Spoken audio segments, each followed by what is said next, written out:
I'm just going to read something that I was putting out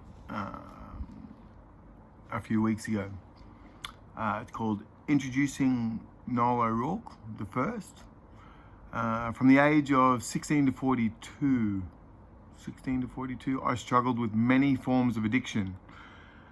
As sure as I overcame one addiction, another one manifested and worked its way into my life. These addictions crippled me mentally and physically until I had had enough. Only now that I've been able to understand the origins of my addictions have I been able to clear addiction permanently from my life.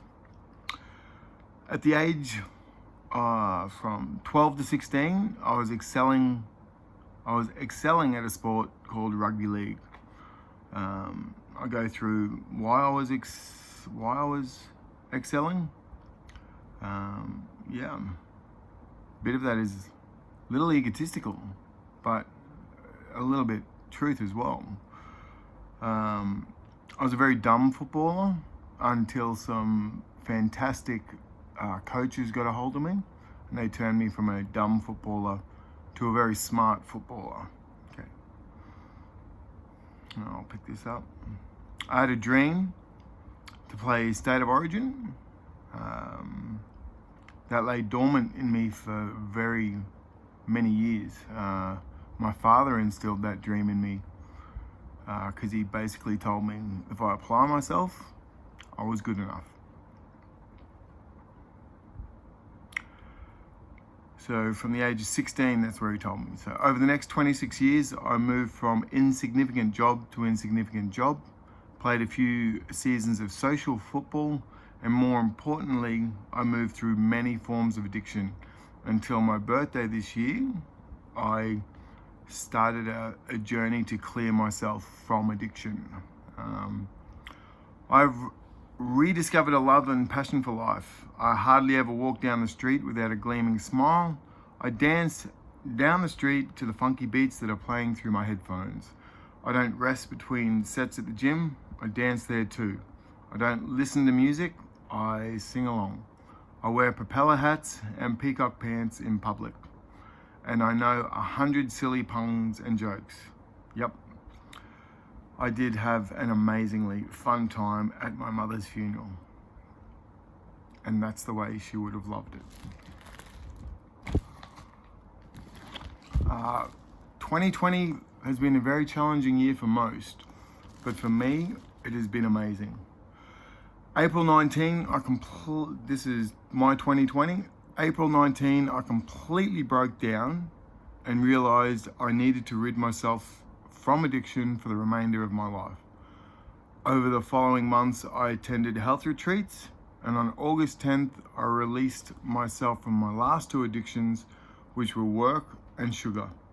I started light exercise and concentrated on my diet. I was 98 kilos at the time. September 12, I started getting serious about my training as my rugby league dream had reignited. I added meditation, yoga, stretching, boxing, circuit work, and dance to my weight and cardio routines. I also started to see my amazing kinesiologist again. Currently 84 kilos, which means through hard work, discipline, and determination, I lost 14 kilos in 8 weeks. This was written a few weeks ago. Goes through, the rest of it goes through a lot of why I believe I should have been picked for Queensland this year. Okay, the pros of picking me. I'm exceptionally funny and seriously good looking. Well, that's what my mum used to say. It goes through a lot. I've shared this link somewhere before. But the crux of it is that when we leave the addictive state to the flow state, which I'm a student of the flow state. It's very, very powerful individually. It's also very powerful as a community. So, yeah. Had a lot of inspiration. I've had a lot of people knocking me for this, but I've had just as many people stand behind me and go, yep, you go, boy. Yeah.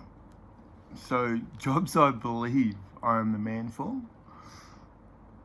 Yeah. I won't read them.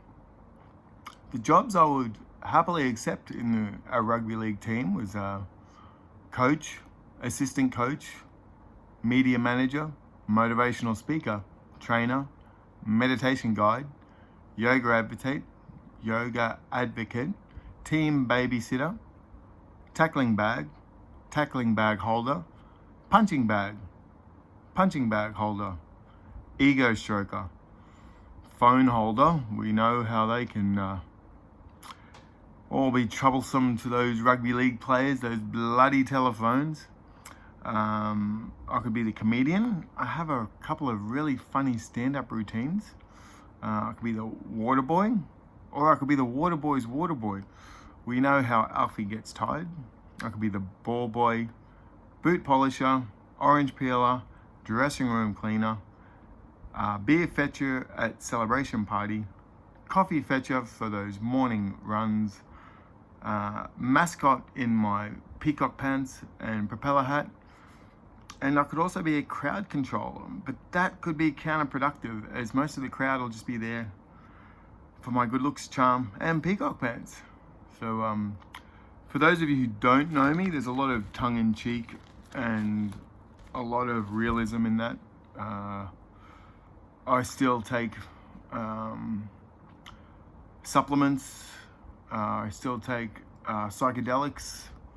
I can also reach a psychedelic state through DMT breathing.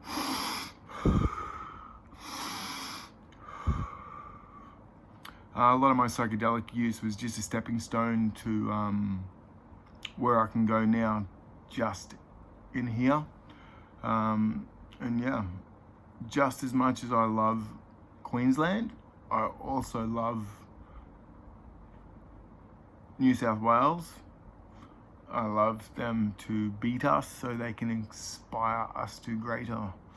I have nothing but respect for the New South Wales teams that beat us, and hopefully we can match them. Cameron Munster, you were the man this year, and so much respect to the Queensland team this year. And yeah, let's do it all again next year. Peace.